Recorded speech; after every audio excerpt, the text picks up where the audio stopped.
Après sa nouvelle défaite samedi soir face à Guingamp 2-0, le FCN s'enfonce à la 19e place du classement.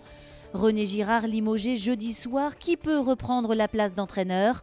Élément de réponse avec Jean Annex. Plusieurs pistes sont étudiées par la direction de la Maison Jaune qui souhaite engager un entraîneur étranger, pas effrayé à l'idée de travailler avec un président qui a usé 11 techniciens en 10 ans.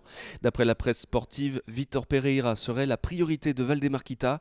La saison dernière, le Portugais entraînait en Turquie avec le club de Fenerbahçe. Il a fini 2e du championnat avant d'être limogé. Problème, Vitor Pereira ne serait pas chaud à l'idée de rallier les bords de l'Erdre. Et surtout, le FC Nantes doit composer avec la concurrence d'un autre club français, Lille.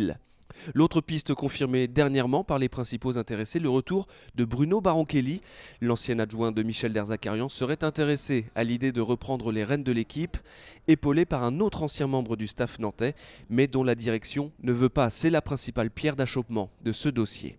Un autre nom circule, celui de Roland Courbis, mais le Marseillais lui-même a démenti. En attendant l'arrivée de la perle rare, Philippe Mao pourrait donc prolonger l'intérim jusqu'à samedi prochain et la réception de Caen à la Beaujoire. À partir de ce lundi 5 décembre, le plan hivernal est opérationnel pour gérer les routes en cas d'intempéries. Et si la neige tombait à nouveau cet hiver?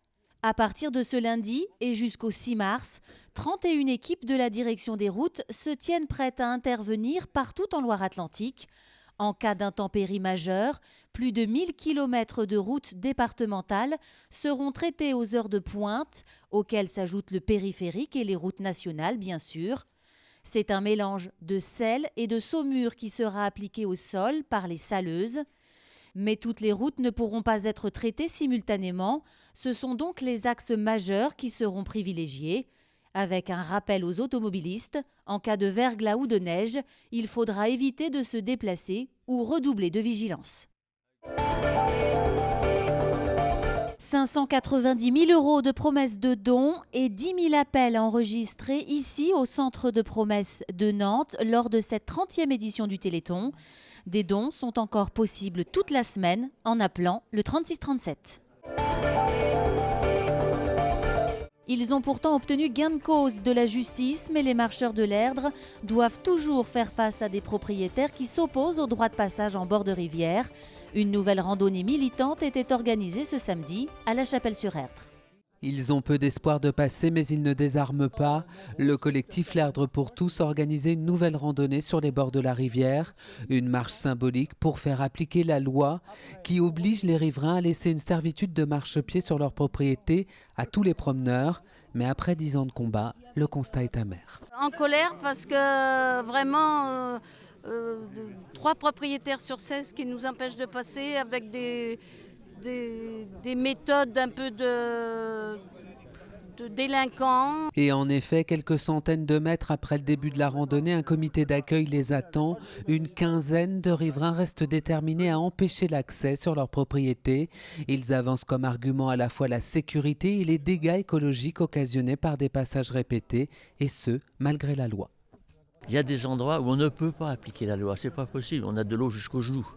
Donc nous, on n'est pas contre la servitude de marchepied, ni son extension aux piétons, nous sommes contre son application brute et sans décoffrage. Et même l'intervention du maire de La Chapelle-sur-Erdre ne les a pas fait plier.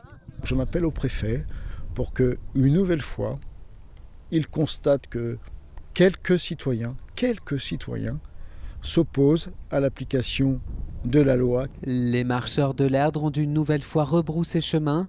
Il leur reste une option, saisir le tribunal administratif. Connaissez-vous le parc monumental de Théier près d'Ancenis? 10 hectares de sculptures qui sont l'œuvre d'un seul homme, Jean-Claude Lambert, un ancien agriculteur.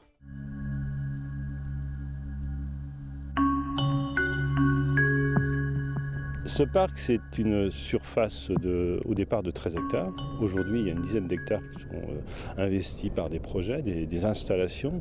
Vous avez donc tout un espace qui est investi des œuvres anthropomorphiques anciennes, qui ont une vingtaine d'années, voire une trentaine à peu près, 25 ans.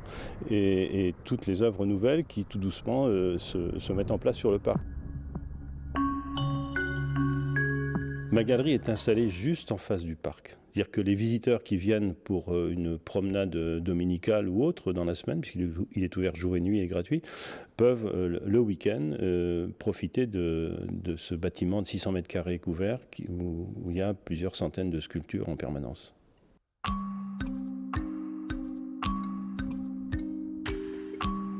C'est une folie, comme on a pu en voir au 19e. Ça m'a coûté très cher, mais ça m'a aussi aidé beaucoup parce qu'il fallait que ça sorte, quoi.